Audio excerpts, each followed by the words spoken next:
kembali lagi ke YouTube channel saya, ini Wayan Pipit Pranika.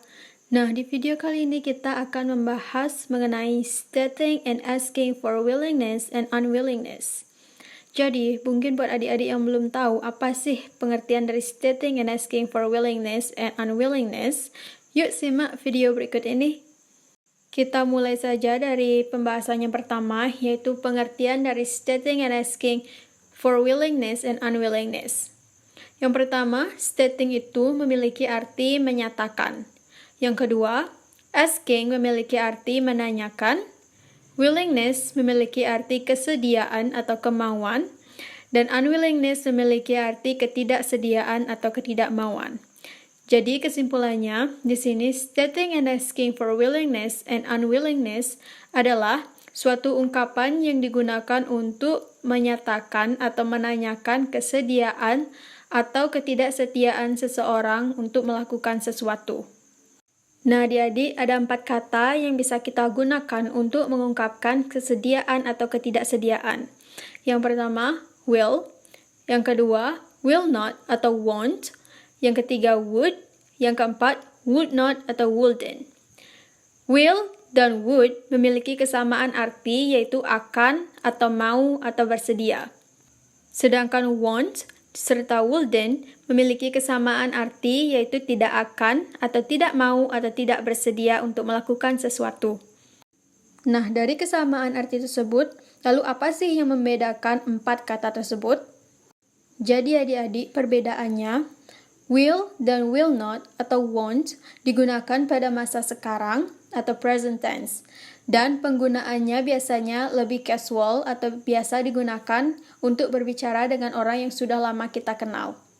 Contoh kalimat yang menggunakan kata will adalah, This book looks interesting. I will read it. Buku ini terlihat menarik. Saya akan membacanya. Nah, jadi situasinya berarti dia melihat buku itu sekarang dan dia ingin membacanya sekarang juga. Nah, sedangkan would dan wouldn't digunakan pada masa lampau dan juga penggunaannya lebih sopan. Biasanya digunakan untuk berbicara pada orang yang lebih dihormati atau orang yang baru kita kenal.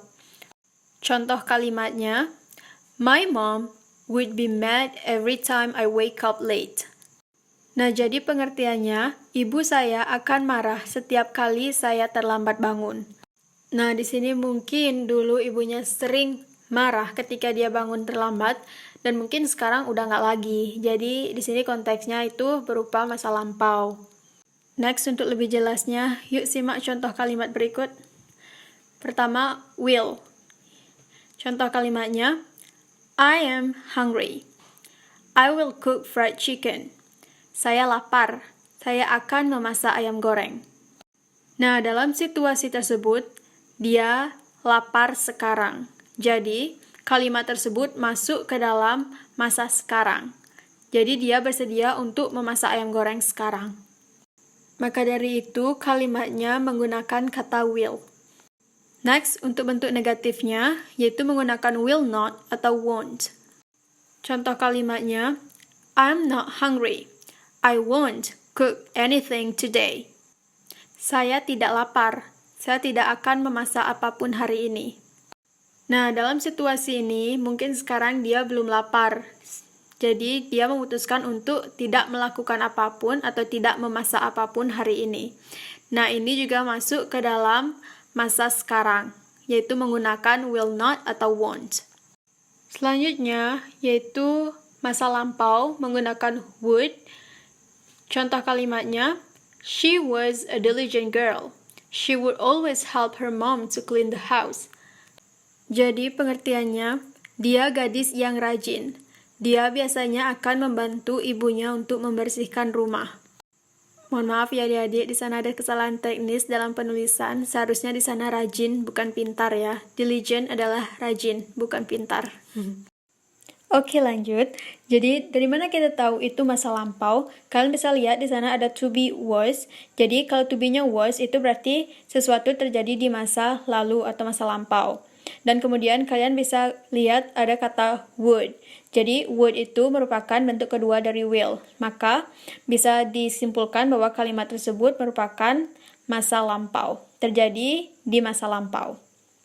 Atau mungkin aja gadis itu dulunya rajin dan sering membantu ibunya dan mungkin sekarang udah enggak, udah jarang membantu ibunya. Jadi kita bisa memasukkan kalimat tersebut ke masa lampau.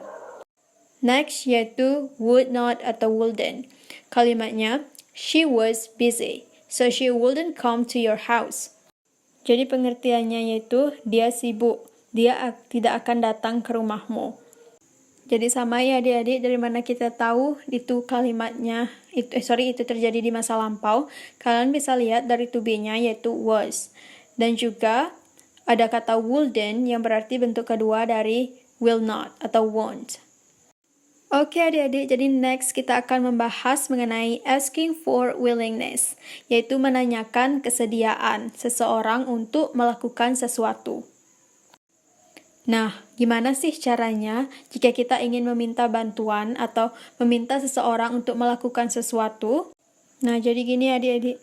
Jadi tadi kan will not, would, wouldn't itu berada setelah subjek. Sekarang untuk menanyakan kesediaan seseorang, will, would, will not, serta wouldn't kita pindahkan dan taruh di depan subjek. Jadi contoh kalimatnya, will you help me to pick up the books? Maukah kamu membantuku untuk mengangkat buku-buku ini? Nah, penggunaan kata will di sini kalian bisa gunakan jika kalian berbicara dengan orang yang sudah kalian kenal. Atau dengan orang yang udah biasa kalian ajak ngobrol dan gak ada sungkan-sungkanan lagi.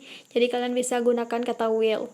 Dan untuk responsnya kalian bisa mengatakan, of course, I will help you now. Tentu saja, saya akan membantumu sekarang. Next, yaitu penggunaan would. Would you help me to clean the classroom? Maukah kamu membantuku untuk membersihkan kelas? Nah, penggunaan di sini kalian bisa gunakan jika kalian masih sungkan untuk meminta bantuan. Agar terlihat lebih sopan, kalian bisa menggunakan kata would. Dan untuk responnya, kalian bisa mengatakan, yes, I would. Let's do it. Ya, saya mau. Mari laksanakan. Oke adik-adik, jadi itu sedikit penjelasan mengenai stating and asking for willingness and unwillingness. Jangan lupa klik like, comment, dan subscribe YouTube channel ini. Dan terima kasih sudah menonton. See you in the next video.